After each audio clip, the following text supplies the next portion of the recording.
Hola y bienvenidos a un nuevo vídeo de Cajón de Samstri. Como os comenté en un vídeo anterior, yo estudié psicología en la universidad y hoy os vengo a comentar el primer experimento que me resultó interesante de la carrera. Este experimento es de psicología social y es el experimento de Solomon Asch sobre el conformismo. Comencemos. Como siempre, antes de comenzar los vídeos os dejo por aquí mis redes sociales, que son Instagram, Twitter y Gmail, en las cuales podéis ver el resto de contenido que genero, las reflexiones que pongo en Instagram o las recomendaciones, las opiniones de los programas de televisión en Twitter, etc. Y ahí ya podéis dar además cualquier tipo de feedback sobre los vídeos o sobre los contenidos que voy creando. Dicho esto, dentro vídeo. En nuestra vida, a menudo, observamos situaciones en las que hay personas con un criterio diferente del resto, pero que actúa al igual que su grupo. Esto sucede incluso en casos en los que las personas tienen un criterio de percepción real, pero el resto de su grupo tiene un criterio contrario a la lógica o contrario a la percepción de realidad que tiene el resto de grupos que tienen alrededor de su sociedad. Esta conducta de conformidad por parte de las personas minoritarias es la que lleva a la gente a sentirse incluida dentro de un mismo grupo y no se sienten así excluidas o apartadas. Esta idea es la base del experimento de conformidad de Asch. Las mayorías sociales ejercen una presión respecto al resto de grupos que están presentes en una sociedad. Ante una mayoría unánime de un tamaño significativo, tanto las minorías como las personas por sí solas con un criterio diferente se ven influidas por esta mayoría y adoptan esa idea mayoritaria o esa acción mayoritaria. Os explicaré cómo se realizó este experimento. Solomon Asch preparó un estudio en el cual situaba un folio con una línea y otro folio en la pared con 3 líneas. El sujeto tenía que decidir qué línea de la pared coincidía con la de su folio. Pero esa decisión no la tomaba él solo, sino con un grupo alrededor de personas que respondían de manera errónea por orden de Asch. El sujeto, después, tendría que decir la última palabra y comentar al experimentador su respuesta final. Como veis, no es una tarea nada compleja y puede ser resuelta por cualquier persona cuyas facultades visuales y de habla no estén alteradas por ninguna circunstancia. Se manejaron variables como el tamaño del grupo y el grado de unanimidad del grupo que ejercía presión. En cuanto al tamaño del grupo, se observa que con solo 3 personas existe un número de errores significativo, y a partir de estas, el número de personas con opinión mayoritaria no afecta a los resultados en gran manera. Podemos ver que, en caso de una mayoría contra una sola persona, los errores de la última suben hasta un 25,8%. Esta es una diferencia notoria y concluyente para el estudio. Si hay alguna persona que disienta de la mayoría, la influencia ejercida sobre el sujeto experimental se reduce según el apoyo que pueda recibir y cuántas veces esa persona que disiente de esa mayoría responde de manera correcta. En casos de mayoría unánime, por tanto, se reinterpreta la realidad perceptiva. Si hay alguien que no sigue a la mayoría, el sujeto percibe diferentes puntos de vista y se alivia el miedo a un posible rechazo del grupo porque se siente apoyado por una persona del mismo. En otro ejemplo que vemos a continuación, en el experimento de Milgram, Bigman y Berkovich, observaron un fenómeno similar con personas mirando al cielo. Si lo hacían al menos 4 personas, se observaba que gran parte de las personas mirarían por inercia en conforme al grupo, subiendo de gran manera a partir de 6 personas. En ambos estudios que os he explicado surgen una serie de hechos que hace que la persona vaya moldeando sus actitudes y sus pensamientos. Un ejemplo gráfico y de acceso sencillo es una escena de la serie Sapere Aude, la cual os dejaré en un enlace en la descripción de este vídeo.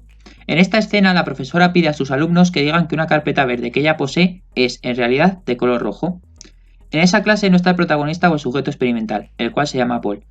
Y cuando este llega a clase, la profesora explica que la percepción de la gente es más importante que la realidad. En ese momento, agarra la carpeta mostrada en la imagen y le pregunta a varios compañeros de clase de qué color es. A medida que la gente respondía que era roja, Paul se quedaba atónito y asombrado por una respuesta tan estúpida. Pero cuando llegó su turno, respondió que la carpeta era verde. Sus compañeros siguieron diciendo que era roja. Y tras ser preguntado por segunda vez, Paul cambió su respuesta y afirmó que la carpeta era roja. Tras esto, la profesora y el resto del grupo se rieron porque, sin darse cuenta, Paul había caído en ese efecto de mayoría y conformidad con el grupo. Paul se sintió engañado y molesto con el grupo, pero imitó su conducta en el momento, ya que necesitaba sentirse incluido debido a esa diferencia que tenía respecto a la mayoría. La persona, cuando llega a la situación experimental, se encuentra sola ante el grupo.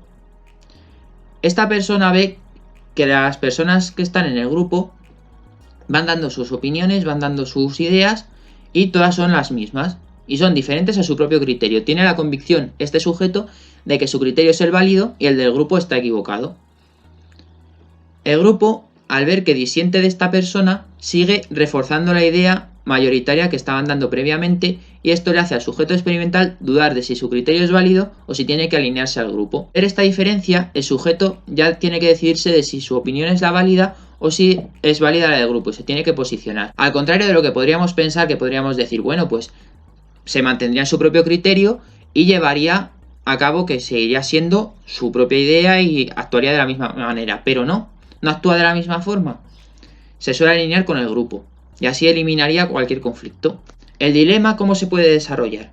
Pues podemos ver que el sujeto se enfrenta a una situación de diferencia entre el criterio suyo y el criterio del resto. Esta diferencia le lleva al sujeto a establecer un equilibrio de ideas y buscar un término medio, aunque siga manteniendo que su idea es la válida.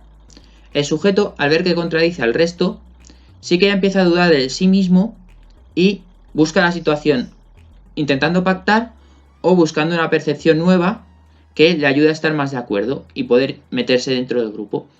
Pero, como ve que esto tampoco es posible, termina por alinearse al grupo mayoritario y tener la misma opinión para sentirse dentro del grupo y sentirse arropado por el apoyo social y no tener ninguna diferencia con nadie. El conformismo hacia la mayoría en los grupos tiene unas repercusiones importantes que, en algunos casos, ha cambiado de forma drástica el criterio de una sociedad.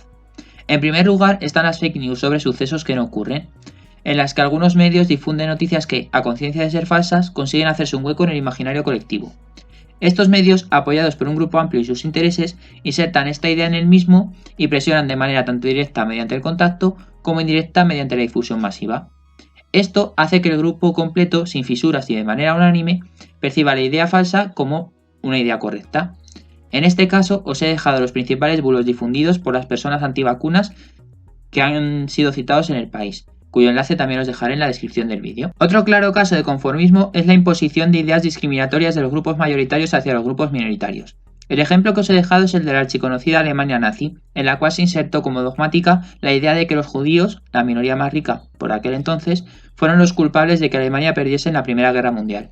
Por ello, Hitler y sus seguidores consideraron que esta etnia era el problema a erradicar a partir de su ascenso al poder en 1933. Como veis, la fuerza de las mayorías y de los grupos sociales es muy importante, y muchas veces cuando hay un criterio diferente es muy difícil de meterlo en el imaginario colectivo, porque la presión de todo el grupo hace que las personas ya se posicionen de otra forma y no puedan salir nuevas alternativas y no puedan salir nuevas ideas. Madre mía, cómo está la vida.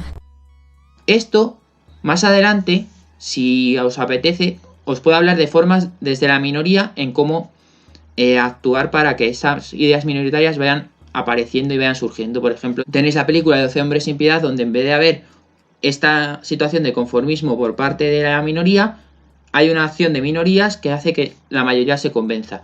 Pero estas situaciones suelen ser menores, y ya os las explicaré si así lo deseáis. Hasta aquí el vídeo, gente. Ya sabéis, podéis seguirme en el canal, seguirme en el resto de redes sociales, dejad un comentario en el vídeo o todo lo que queráis.